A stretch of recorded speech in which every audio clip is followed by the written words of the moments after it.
Hello la famille, j'espère que vous allez bien. Alors dans cette vidéo, je vais vous parler un petit peu des balances commerciales de nos pays africains.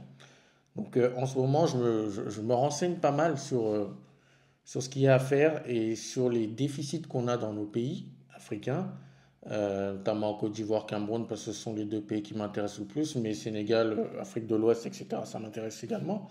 Et donc je me baladais et je voulais partager avec vous justement quelle était la balance commerciale et surtout quels sont les produits ou les secteurs de produits, les types de produits sur lesquels il y avait vraiment des choses à faire dans nos pays. Donc dans cette vidéo, reste jusqu'à la fin, je vais t'en parler.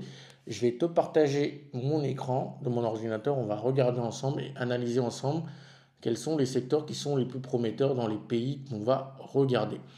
Si tu découvres cette chaîne, moi c'est Paul Guérin et je suis le créateur de La Boîte à fournisseurs, une agence qui aide les entrepreneurs à trouver des fournisseurs fiables, mais également à créer des marques de A à Z clés en main. Donc pour tous vos besoins en termes de machines pour votre ligne de production, pour vos produits, si vous voulez créer une marque ou si vous voulez importer des produits pour pouvoir développer votre boutique, n'hésitez pas à nous contacter en commentaire ou via nos différents réseaux sociaux. On va mettre l'adresse directement de l'agence dans les commentaires ou dans la description de cette vidéo. Donc comment s'en sortent en fait nos pays sur les dernières années en termes de balance commerciale? Est-ce qu'elles sont déficitaires et si elles sont excédentaires et si elles sont excédentaires dans quoi et si elles sont déficitaires dans quoi? En tout cas, on va essayer de faire l'analyse, une courte analyse et on ne va pas faire une heure dessus. Donc je vais tout de suite passer sur mon écran. Je vais vous montrer un peu ce que je regarde dans mon écran. Alors là, je suis sur le site Trading Economics. D'accord? Et là, on parle des balances commerciales. Donc là, il y a balance commerciale pour le monde, pour l'Europe. Allez, tiens, faisons un petit tour sur les balances commerciales européennes. Donc là, on voit qu'il y a. Donc, allez, allons chez les pays qui nous intéressent. Donc la balance commerciale européenne est toujours excédentaire. Donc ça, c'est bien. Elle est plus excédentaire que l'année. Donc là, à chaque fois, en fait, vous avez la référence de l'année qu'ils prennent, je crois. Et ensuite, vous avez les chiffres de l'année d'avant. Et là, les chiffres de l'année actuelle, du standard, quoi, qui est pris ici. Donc, si on regarde par exemple la France, je pense que ça doit être déficitaire. Où est la France? Pays-Bas, Pologne. Ah, voilà la France qui est déficitaire, mais un peu moins que l'année d'avant. Donc de 6 de 600 000 euros. Donc c'est en millions d'euros. Ok, donc 6 000 millions d'euros. Donc déficitaire de 6 000 millions d'euros. Alors si on va sur la partie qui nous intéresse, on va en Afrique. Donc là on regarde, on a l'Algérie qui est excédentaire, Angola excédentaire, Bénin, Afrique de l'Ouest, déficitaire mais moins que l'année précédente, donc on va dire que c'est stable. Le Cameroun, on est déficitaire mais pareil, c'est stable. Pour le Cameroun, on va regarder, on va s'y attarder. Donc c'est surtout en mai. Et on nous dit ici que le Cameroun est un exportateur de matières premières et un importateur de biens à forte valeur ajoutée. J'ai regardé un petit peu tout à l'heure le top 3 des pays, des choses les plus importées au Cameroun. Il y a tout ce qui est hydrocarbures, lubrifiants. Il y a les matériaux électroniques, donc téléphone, ordinateur. Et il y a tout ce qui est matériel mécanique, donc toutes les machines pour le BTP, les climatisations, tout ce qui est un peu électronique, quoi. Mais figurez-vous qu'au Cameroun, par exemple, il y a encore une très grosse importation de produits comme le poisson ou de denrées alimentaires, viande et poissons importés. Il y en a encore énormément. Et ça, c'est dommage parce que chez nous, on est l'Afrique en miniature, on ne devrait plus importer ce genre de choses-là. Mais bon, comme on le fait encore aujourd'hui, j'espère que ça va s'améliorer en tout cas. Donc dans tous les cas, donc voilà, j'ai donc les données du Cameroun, je les ai pas là. On va repartir et regarder par exemple le Gabon est excédentaire, Éthiopie déficitaire.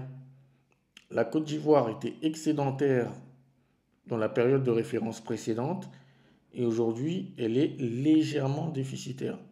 Alors ça date de juillet 2004, ouais, c'est ça la référence, c'est juillet 2024, pardon. Ça m'étonne quand même un petit peu. Mais si on regarde,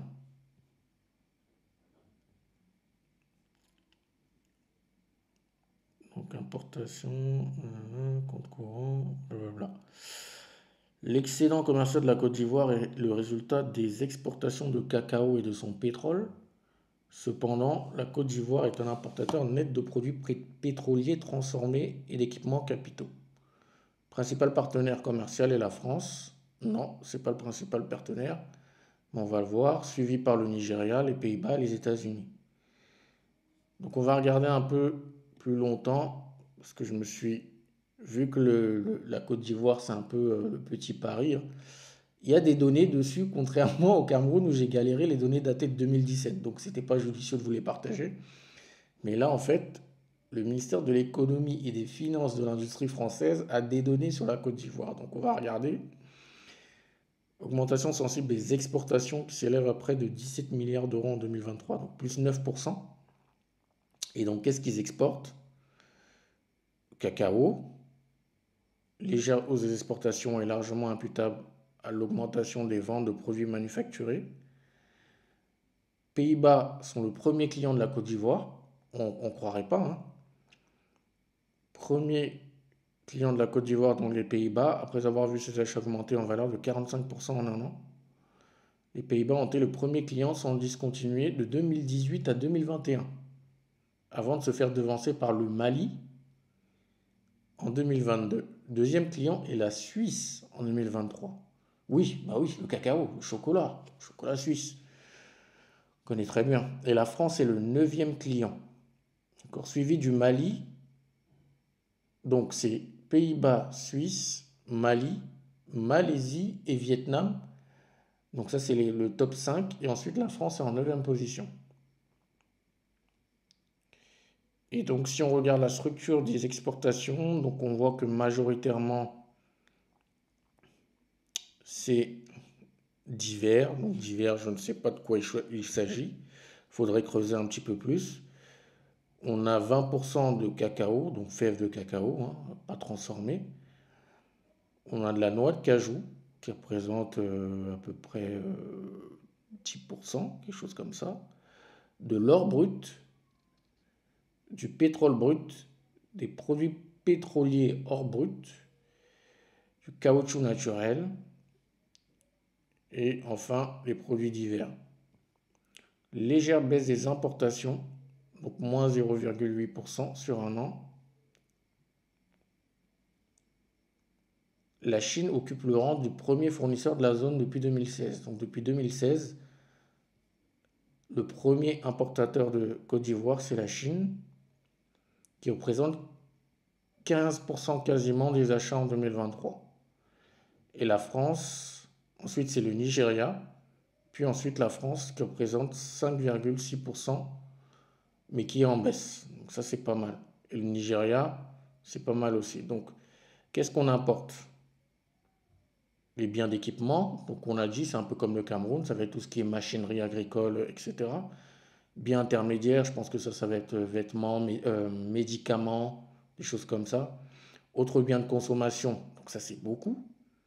La plus grosse part quand même, ce sont les biens intermédiaires, hein. Donc ça va être téléphone, ordinateur et tous ces tralala là. Autres biens de consommation, ça va être les vêtements, des choses comme ça.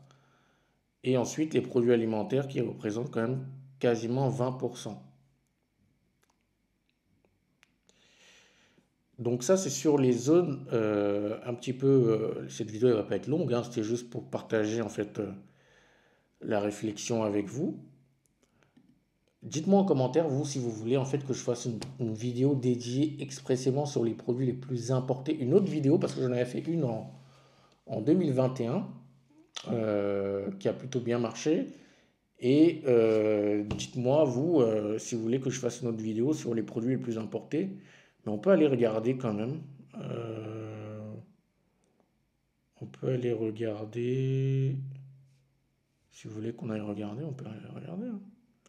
On est là. Donc là, ça date de 2021. On a quoi? Poisson frais, importé, le riz, le blé. Ouais, le blé, on l'a vu avec la crise en Ukraine, pardon. Le tabac, boisson, viande, lait, fruits et légumes, frais et secs, graisse et huile végétale et animale. Donc en tout cas, ça, c'est les biens de consommation les plus importés en Côte d'Ivoire. Après, pour les autres biens, bah, je pense que c'est comme tous les autres. Ça va être les voitures, ça va être les machines équipements et ça va être tout ce qui est électronique. Donc voilà ce que je voulais vous partager brièvement avec vous aujourd'hui. J'arrête mon partage d'écran. Donc voilà ce que je voulais partager brièvement avec vous aujourd'hui pour regarder un petit peu comment se portent nos pays en termes de balance commerciale. Vous pouvez aller sur le site Trading Economics, et je pense qu'il y en a d'autres aussi hein, qui peuvent vous donner des datas pour regarder un peu et creuser sur les pays où il y a des opportunités. Parce qu'en fait, un pays où il y a, qui est déficitaire, où il y a beaucoup plus d'importations, ben, c'est un pays où il y a forcément quelque chose à faire, que ce soit en interne dans le pays, dans la zone géographique, ou en externe si vous voulez devenir un importateur. Donc c'est des choses que vous devez regarder si vous voulez chercher des opportunités aussi pour vos business en Afrique. Donc j'espère que cette vidéo vous a plu. Dites-moi ce que ça vous inspire en commentaire. Si cette vidéo vous a plu et que vous avez appris des choses, donc abonnez-vous pour recevoir d'autres vidéos et d'autres analyses de ce type-là. On se dit à très bientôt pour la prochaine vidéo. Prenez soin de vous, de vos proches. C'était Paul. Ciao.